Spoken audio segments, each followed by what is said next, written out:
In this video, I want to share a portrait of a heroin overdose. In my own life, my younger brother, Adam Wachtel, was a wonderful person. He was always creative. He loved to build things and have adventures and travel and be with friends.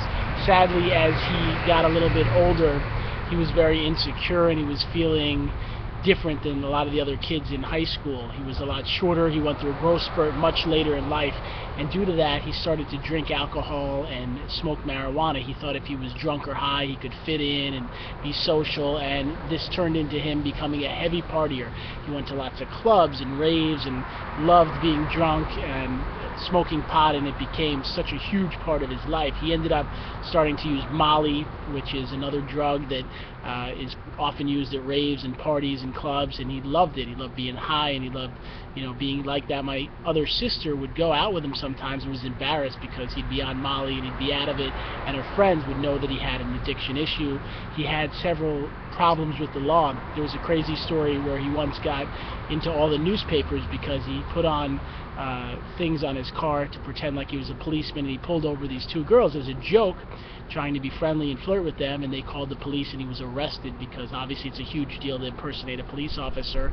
From that, he had to go to court, and they mandated him to go to treatment and get into a rehab facility.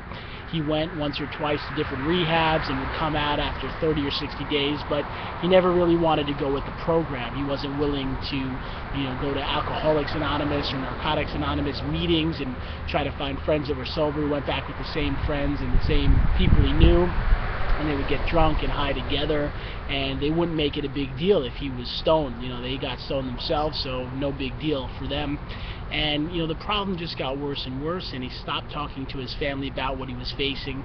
I never knew that he got addicted to prescription opiate medication, but I found out later on that he did, and he would get the pills and get high on them, and found it to be very relaxing and allowing him to handle a lot of the situations. He would never tell me this, and what I later found out was he couldn't really get these opiate medications anymore. It became harder to just go to a doctor or even buy them illegally, so at that point he started to use heroin, and he would never tell me this because obviously I work as a therapist and sober coach, and I would have said, listen, you got to go to rehab. But he moved down to a ski resort in Vermont at the Okima Mountain, and he made lots of friends, and he was social, and he was partying there like he partied everywhere else that he went. And he didn't tell anyone there about his heroin addiction, but he would drink and smoke pot like many other people that worked there. And finally I talked to him one day. We had a dog that was our family dog, a golden retriever named Sammy, and the dog got older and got put to sleep one week, and my brother was devastated because my brother loved that dog, and they would go on hikes together and they'd travel together, and he was very, very sad. And the week that he died, he was depressed, and he put things on Facebook about how sad he was. I called him every day because I was worried about him. I just wanted to talk to him, and he wouldn't talk to me. I'd call and he'd hang up the phone, or not really talk that much.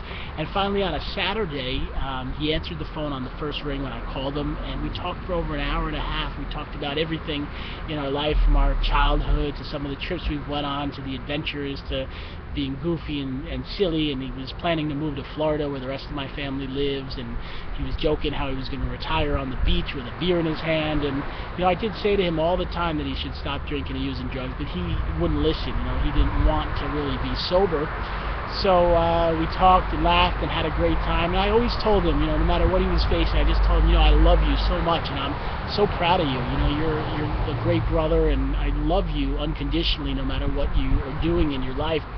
So that night he went out with his friends to a bar, and they started drinking, and he made a good choice by deciding to walk home because he didn't want to drink and drive. So luckily he didn't harm anyone else, but he walked home, and he went into his apartment alone, and he must have had heroin or bought heroin that night. And he went into the house, and he decided to inject himself in the one needle. They found one mark on his arm, so he might not have been doing it recently, and he did it, and it was probably tainted heroin, very strong, and he fell back and probably died instantly and hit his head on the way down. And the next day his roommate came home and found him lying dead in a pool of blood, 27 years old. And it was a very long, hard, tragic time. The roommate called the police. My mom got a call from the police, and they said, are you, related to Adam Wachtel? And she said, of course. What happened? Is he arrested? What's going on? and they said he was dead. And they called me in the middle of the night, and I'll never forget, getting that call about 2 in the morning. My sister actually said, Blake, Adam's dead.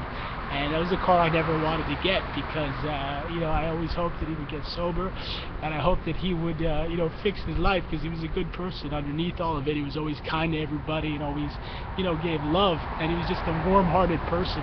And it was just a shock for our whole family. It really, devastated all of our lives. And I went back to New York, and we had a service for him, and there were about 300 people there, people I didn't even know. I had maybe 20 friends, and he had 300 friends from all over, from Vermont, from New York, from everywhere, and they all loved him, and they shared all the funny stories they had about him, and how kind he was, and how crazy he was, willing to do anything, and the adventures. People at the ski mountain said they put a huge snowboarding ramp that everyone was scared of, but he went the first night 10 times, and he kept doing it, and if he fell or landed, he didn't care. He was just such a free spirit. But this is a portrait of what happens when someone is addicted to opiates or heroin and doesn't get help. If they just continue to use and continue to take the chance, they are basically, asking for their life to end. So if your loved one or you, battle with addiction, help them. Tell them, listen, I don't want you to do this. I tried with my brother and it didn't work, but maybe in your life, maybe you or your loved one will get the message, and maybe it'll, work out. And to honor him, I write books. I wrote a book about his life and the lessons I learned from him. It's called Depression, Bipolar, and Heroin. And it talks about my brother and the lessons I've learned. I work as a sober coach. I've helped a lot of people with addiction and mental illness.